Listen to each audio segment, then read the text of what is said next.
মিঠুন চক্রবর্তীর মামলায় কোর্ট, মাননীয় কোর্ট নাকি বলেছেন যে আমাকে মুখ বন্ধ রাখতে এই 3 মাস বা এরকম কটা নেক্সট ডেট।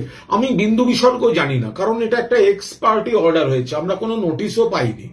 ফলে আমি যতক্ষণ না কোর্টের কাগজ পাচ্ছি ততক্ষণ তো আমি এ বিষয়ে কোনো আমি জানি না। আর তাছাড়া আমি কোর্টের নোটিশ পাই বা না পাই, আমি মিঠুন চক্রবর্তী সম্পর্কে আমি কি বলবো না। আমি মিঠুন চক্রবর্তী সমেত 5টা চিট ফান্ডে তার থেকে আয় কে করেছে বুঝে নিন। গরমকালে গরম জামা পরে কে ঘোরে, আমি বলবো না মিঠুন দার নাম।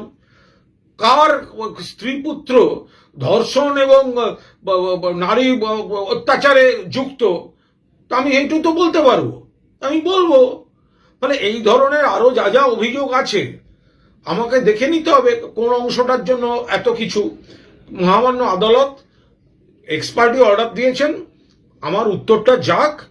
এইভাবে মিঠুন চক্রবর্তী গেছে যে জন্য বিজেপিতে বাঁচতে, সেটা এই আমার মুখ বন্ধ করে এসব, আমার মুখ বন্ধ করা অতটা সহজ হবে না, দেখা যাবে কোর্টে।